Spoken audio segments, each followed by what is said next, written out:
Hey everybody, welcome to the last war battle report. I'm back. I've done some converting, got some new stuff painted up like terrain-wise for the next mission. We're on to mission number 6. It's time to fire those big guns. We found the coordinates, we got ammo. Everybody's loaded for bear, except for Air Mechanic 80, because he's got weak arms. He's currently carrying a giant barrel of fuel on his back. And we're advancing out into this former battery to try and silence the enemy guns. If we can, the battlefield condition of artillery will go away for the rest of the campaign. We'll be rewarded lavishly by the Quartermaster with an artifact, which is cool too. So let's check out the current state of the Ragged Bones and we'll get this underway. So here's my unit, the Ragged Bones. Pointing there, we have redacted the nameless lieutenant who doesn't know where or when he is with his pistol and his leathers. He is basically leading these guys to try and fire this gun. Then we have our Flame Trooper, which is Air Mechanic 80, with his flamethrower there. We have Putnik Red with our auto rifle. And then the two Brawlers, Rulfo the Wounded with his rusted rifle and a turnip. And then we have Cavill the Lead Slinger. He has a trench club, a gas mask, hard leathers, helmets, and an SMG. Here we are. Here's the gun we are trying to make our way to here in the center of the table. This thing is able to fire, and we have the ammo to do so. With Cavendish, my pack mule, basically carrying it all if necessary.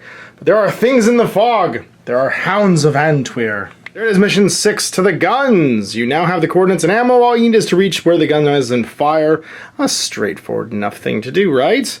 Why can you hear howls in the wind? So our goal is to take the ammo to the guns and take out the hostile artillery. For each shot you fire, the Quartermaster pays you 20 resources. For each Hound of Antwer killed, Nurse Nightshade pays 10 resources. For being the crew to take out the hostile artillery, you earn a random artifact. If the hostile artillery is destroyed, artillery on the conditions table is now replaced with clear skies. And then set up and loot, place 2 artillery guns 9 inches away, but we're doing solo, so it's 1 in the center of the board. You can see it right here. Deployment, we're doing solo, so it's going to be place models in either deployment zone, so it's a 3-inch cube on either corner over here as we enter the trench area. One more exposed than the other. The game ends after the 6th round, and then threats after the first gun's fired. 2 Hounds of Antwer spawn in the monster spawn area. Each time a gun is fired, another Hound spawns. Place them on the board edge near the gun that just fired. So during the setup, we're basically going to be bringing hounds to the table. Firing the guns. To fire a gun, a model must be within 1 inch of the loaded gun and make a presence test as an action. To reload, a model must have at least 1 artillery shell on them. Reloading takes an action. When the gun is fired, roll d10. On a 9 plus, the hostile artillery is destroyed. So we extract enough ammo that everyone's carrying one, and we have 2 additional ones on Tannenberg. And we now need to deploy. When the players arrive, the sound of a distant gunfire tells you the artillery that has plagued the land is still active. You've come here to do something about it. Ahead of you stands 2 relics of the last war, in this case 1 because it's solo. Large artillery weapons that can be used to put an end to those distant guns. Hounds of Antwer are dangerous. 7 hit points, morale 10, jaws d6 damage, and armor 2. They have a death howl. Any model down within 6 inches of a hound is automatically killed outright. So just don't go down near them because they will kill you immediately. The howling these huge red-eared dogs foretells death to anyone who hears them. Yeah, horrifyingly dangerous. Fantastic. Well, Tannenberg is going to deploy over here because he's the reserve piece, although he's a nightmare in combat. We're going to have you go up the middle with your flamethrower. I think I want you over here, Putnik, with your auto rifle to cover everybody. Give you a bodyguard, and I think the boss is going to hang over here too with Tannenberg, and then we'll have Cavill with them. It's 6 turns. Every time we fire the gun, it's a presence test. We have to obviously reload it as well. It has to be someone with an ammo that fires it every single time. And my guys weren't very strong, but they're stronger now. Just remembered, actually, someone isn't carrying one. Air Mechanic 80, he is massively overloaded. He only has 3 slots. And he also is the only person that didn't get a heavy trench coat last game because he's naked. I didn't want to WYSIWYG that. So, first turn, let's start moving. Putnik Red, he has an agility of +2, so he can walk 7. So 6 + 1 and be on the duck boards over here. And then he'll just move again. Because we don't, until we fire the gun, we don't summon anything. So it'll be 6 to here. And then he won't quite have the movement to jump down. Going over here to Rulfo. Oh, no, this is Cavill, rather.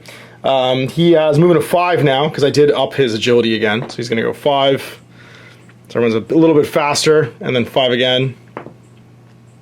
Mechanic's gonna be the one that's covering everybody. His agility is +2, so he goes 7. So he'll go 3 there, 3 more, and then another inch. And then as he's covering, he's just gonna go 7 again, so 6 and then 1. And up next to this tank trap. I moved to take a photo. I actually had it up here because it was protecting the guns. I'm gonna put it back where it was.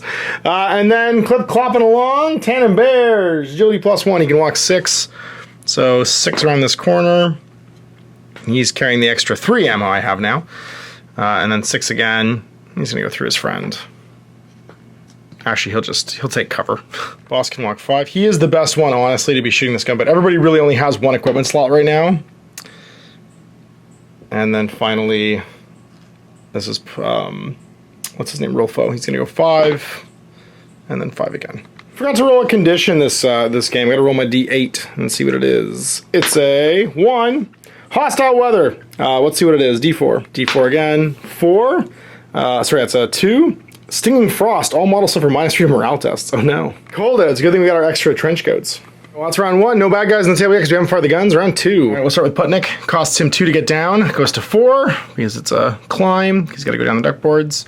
And then his movement is +2. It's 7. So he gets 3 more inches of movement. He's going to go to here. And he's going to fire the gun. His presence is +2, but he's -3 for wearing a gas mask. He needs a roll of 13. Bang! No, we didn't do it. Actually, never mind. He didn't fire it because it wasn't loaded. He puts his artillery shell into it. It takes an action to do that. There's no test required, though. So I didn't actually have to do that yet. So we can wait for someone with a better presence, I guess, to come along and do it. Speaking of which, you're going to go on guard duty. So 3 + 2 to the edge. And then you're going to go, I guess, 1 and then down. Air Mechanic's going to go on Overwatch, so he's going to go over to here with his flamethrower. Be ready to reload. Tannenberg's going to move as well, so people can grab extra ammunition off of him. Boss is going to move over to the gun.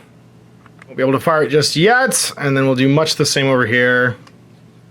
Going 5, and then 5 again to be on guard duty. That was round 2. Round 3! All right, starting with the boss. We're going to fire this gun. His presence is +3, so he needs a 9. We're spending our reroll omen. We did. All right, so we successfully fired the gun. It's now unloaded. And on a 9+, we destroyed the enemy artillery. 5. Spent our reroll, unfortunately.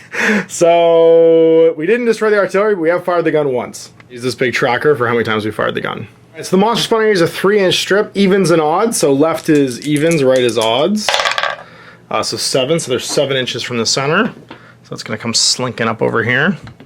The next one, evens and odds, that's a 6, so it'll be 6 inches this way, so it'll be, again, slinking along the trenches. Well, that was action the first. So action the second will be, I guess, I think Air Mechanic 80. He can't even pick them up, so it doesn't work. And Tannenberg can't really help. And I want Putnik Red to fire his auto rifle this turn.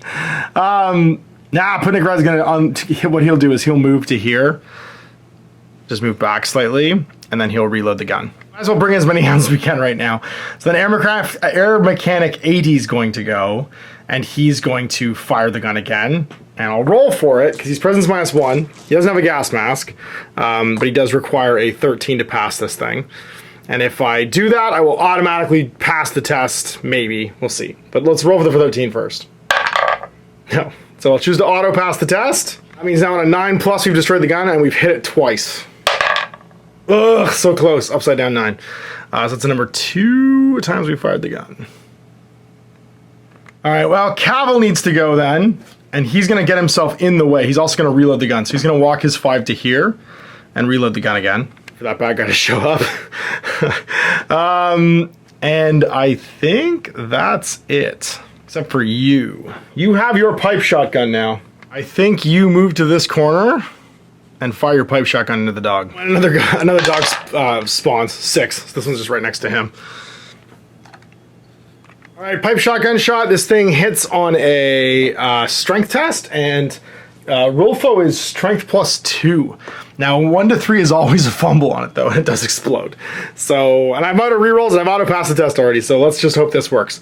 So he needs a 12, but he's +3, or -3. 18 will hit him. It's D8 damage, which is cool. It does 2. Monsters have 7. Oh, it's armor 2, so actually it goes to 0. Well, unfortunately, Tannenberg can't reload or fire the gun, so it's on to creature phase. Let's see how bad it gets. So, starting with the closest, which would be this hound, which we didn't hurt with the shotgun. It's going to come flying in over here to Cal. Red's always bad guys. Green's always my trench fighters. So red, it's going to hit him on a 12+. It does, of course. D6 damage. 1. He's got armor 3, so nothing. And he can fight back. He's +2 strength. And then -3 for hitting back, so on a 13. Nope, he missed. Next hound. It's an 11. He'll come flying over here into Rilfo. That's Capital Leadslinger. That's Rilfo over there. They're interchangeable in my brain. So taking a swing on 12, he misses. He's also strength +2, I believe. So he's hitting back on a 13. The 13 plus, he hits. He has a trench flail, which is cruel and D8 damage. 1 is nothing, but it's a minimum of 1, so it'll take him down to 6. And getting ganged up on, 8 will be more than enough. He'll fly over here, taking a swing at Cavill and missing, and then he'll swing back on a 13 and miss. Well, let's end a turn. So we're into turn 4. We've only fired the gun twice, and we've not yet hit our target. It is loaded, however, which is a good sign. So I think the first thing we need to do is try and clear some of these hounds. So the boss is going to fire the gun, which will bring in another hound immediately. He is needing a 9 to do it. And he misses. Another hound arrives immediately. This is terrifying how many hounds are showing up here. These things are very hard to kill. Mechanic 80's just gonna move and pick up another, the hound shows up because I haven't killed any. And it shows up odds, so it shows up 7 inches over here back in the trenches. Mechanic 80 picks up another shell as part of his movement because he's within an inch, and he'll stay within an inch of both. I do think we need to break off with one of these guys because they're gonna come fight us again anyway. So we'll do Cavill. Agility 0, does he make the test? He does not, so he just stays there. Again with his second action, and he does break off. He didn't fumble though, so he didn't get hit at least. He's just gonna move backwards to here, but that was his second action, so no shooting. We'll do the same over here with Rilfo. He'll fail, second action. He'll succeed. He didn't critical any of them, so he's just gonna back up. But that does mean that Putnik can fire his auto rifle. AF2, so he does get to shoot into 2 dice. And hit with a 17 and a 14, so either one of those would hit. It's D8 damage into the nearest one, and then nothing, because it's armor 2. I'm gonna do max damage and just wound this thing, because I want it to die. Sorry, I'm doing it into the wounded one, because obviously I want to kill one of these things. Use my max damage feat as well now. And that's, I think, it. The gun is unloaded on round 4, and these monsters are gonna come fight me. So this one's gonna automatically get back into, that's Cavill. Hitting him on a 12. It sure does for D6 damage. He's armor 3 at least, no damage. Cavill fights back. He's strength +2, so using his trench flail, he's going to be +2 -3, which misses. Next hound's coming back after Rolfo. It goes 8, so it makes it into him. We are deeply surrounded here. These guns were not a good. This is why the Quartermaster sent us. It's like, they might not make it. So it hits him on a 12. Does it do so? It sure does, for D6 damage. He's armor 3 again because of his heavy trench. He's gonna take 2, no! All right, so he normally has 10 health. He's gonna have 8 left. But then he gets to fight back because he survived. He has, of course, strength +2 with his rusty bayonet. And he misses. The last one comes to swarm us. Only goes 6 though, so he's basically just gonna end up where his friend was. In behind, not quite in melee. All right, turn 5. We've fired this thing 3 times and killed 1 hound. But we haven't hit the target yet. So it is not loaded right now, unfortunately, but Air Mechanic 80 can move and load it. He's gonna move. No, he's not gonna move. He's just gonna stay where he is. He's just gonna load it, and his movement's basically just burned. And then, yeah, the boss is gonna fire it on a 9 again. We did. I'm not feeling great about our chances anymore of actually destroying this battery. It's a 9+. It's a 4th shot. Nope. So here we go down to we've shot it 4 times though, and another hound appears because I'm an idiot. Apparently, noise is what we need. 7, so it shows up back over here. Let's see if you can break off again here, Rolfo. I need you to roll that 12. He does. He critically breaks off, but now he can fire his pipe shotgun. He's got 5 shots left in it. Oh no, he had to actually manually reload it. Damn it. So what he's going to do actually then, breaking off, is he's going to reload the gun. He hadn't put his shell in yet. So he reloads the gun after he breaks off. I think Putnik Red is going to move around to here. Just squeezing in between his friends. And he's going to fire his auto rifle now. 2 shots into that front hound. Misses with both. 3 shots left with the auto rifle. Good job. You're just going to try and bash him with a trench flail on a 10. You sure do. D8 damage cruel, the trench flail, sorry. 8 just kills him. Oh no, it's 6 actually. He's got 1 left. He fights back. He needs a 15 to hit though, because hitting back. He does for d6 damage. For 5, -3 is 2. Whoa, all right, Cavill takes 2, and he's got 8 left. The 2 brawlers are just defending the gun while everyone's huddled around it praying. Monster in time, so the closest one's already in melee. It's going to attack Rolfo again. Wait, no. Yes, Rolfo. All right, I got them so confused. Hits him, d6 damage.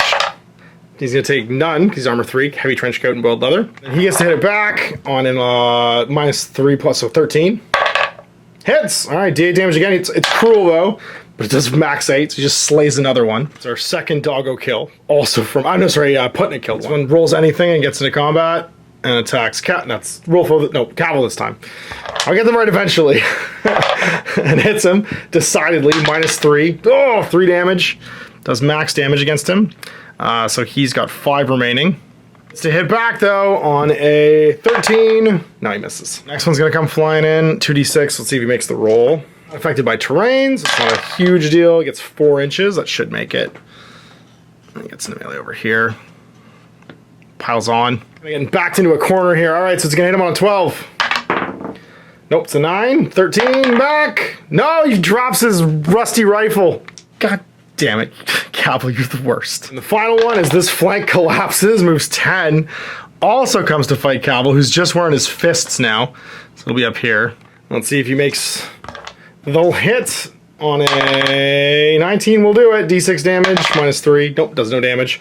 Cavill with his fists fights back, but he can't actually hurt him. He misses. It's in turn 5. Final turn of the game. Turn 6. We've got the gun loaded. Really just getting one more shot with this thing. To try and destroy this battery, and we are completely surrounded by bad guys. We'll start with the boss. He's gonna move back just so you can get to here, and he's gonna fire the gun one more time. It's on a 9, we're out of omens. We get it with a 17. 5th shot, which immediately summons another hound, because we didn't have a problem. I like that Rufo just like murdered his side with Putnik, and then Cavill is having a bad day. He's getting his dick dragged through the dirt right now. All right, 2d6, evens and odds, so odds exact same spot. They've decided this is the weak point. They got Cavill's number, I think. So we've landed the hit. Now it's a 9+. We destroy that battery. Come on, buddy. You can do it. Come on. Zeroed in this time. 9+. It's the same number. We rolled a 4 every time. And 1 ammo left on the pony, but I don't think we're going to be able to fire this thing again. We really need you to break off their Cavill, so make your test on a 12. You can stand where the boss was standing. Nope. Dragging on the second action. Oh, and they all get to attack him. First one, it's unopposed. Misses and fumbles and drops its jaws, I guess. The second one also misses. The third one also misses. Stuck in melee now, which is a problem. I guess Putnik can just, like, climb up here and take an obscured shot into this guy with his gas mask, but a 17 hits. He's -3 for cover, -3 for his gas mask, which is -6, but then he's +2 for agility, he's -4, so it's exactly what he needed, of 16, but he lands it. 8 damage, we can't kill it, but we can do some damage. 3, that's gonna be 1, got 6 left. You can walk around the duck boards because you don't have to cost to climb up there and smack this guy. They're all unharmed. Let's see if you land it on a, nope, you needed a 10. Fights you back on a 15 and lands it, oh my god. And does no damage. All right, clip clop murder pony, get in there. Cannonberg's gonna save the day. +3, it's dangerous. That'll do it on a 9. Kick only does D4 damage though. 1 does nothing. It's just you, Air Mechanic 80. If we had another turn, we could do something, but you don't. I feel like we just need to take the shot. He's just gonna burn these dogs. Everybody's in danger though. So they're all in melee with somebody, which means they're -3 to hit. He's +2 toughness, so he's -1 overall. So he needs 13s to hit these dogs. So the first one, no, it was almost a critical. The second one hits, D6 damage. It's gonna be -3 or -2, so 1 damage. So it's got 6 remaining. And then the last one over here, does he land it? He does. D6 damage. Does 1. So they've both taken 1. Got 2 shots left with that flame tank. All right, melee clock. They've all got 1 damage on them except for this one.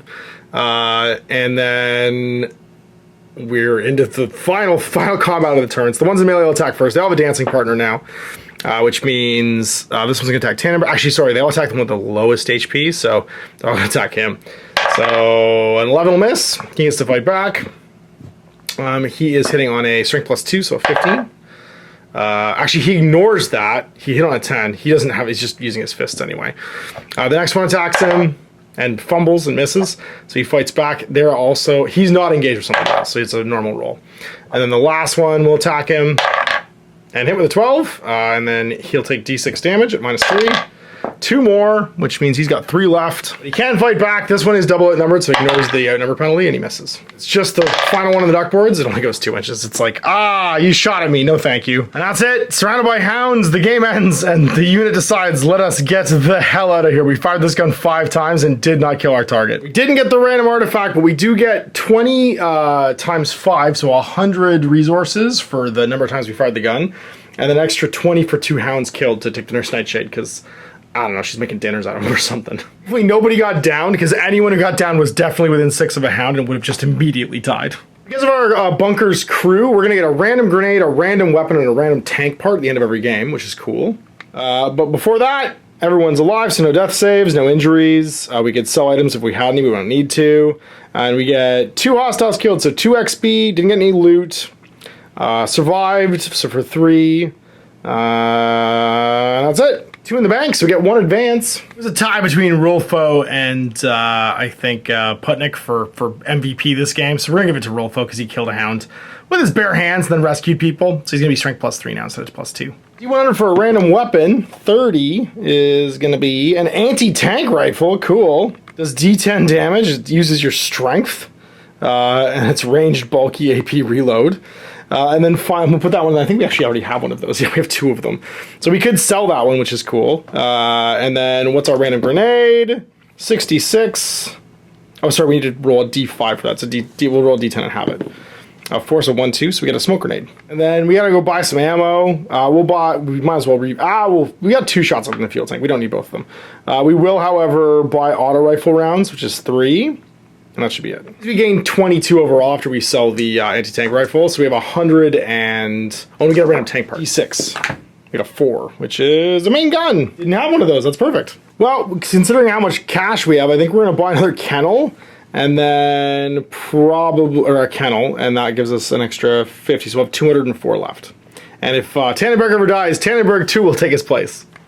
So there we go, at the end of the mission, we were very unsuccessful in destroying the enemy artillery. So clear skies are not in our future, but we did answer the question, what if the, maybe, I don't know, like trench deaf lieutenant is told by his men, hey, there's terrifying hounds coming towards us. Maybe we shouldn't make so much noise. And he's just like, fire the gun repeatedly. Yeah, so there we go. We're on to the next mission. We're gonna try and keep building this tank. That is the plan. We need to try and escape from this fog, and we have lots of tank components now. So we're going to make one more run to the tank supply store, basically the wasteland where there was a tank depot at some point that I guess this artillery gun is still shelling, and try and find the rest of the pieces that we need. So big thanks for watching. We'll see you for more Last War. Till then, I'm Ash. Have a good night.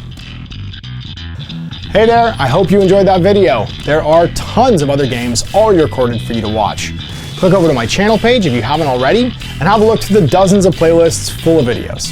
I guarantee you'll discover a game you haven't seen played before. I put out new videos 7 days a week, and every day is themed to a different genre as I continue to explore the wider world of gaming. Of course, none of that's possible without you, the viewer, so click a like and subscribe if you'd like to stay on top of what's happening here daily. My 2 kids and I are massively grateful to be able to have the flexibility of this job so I can always maximize my time with them.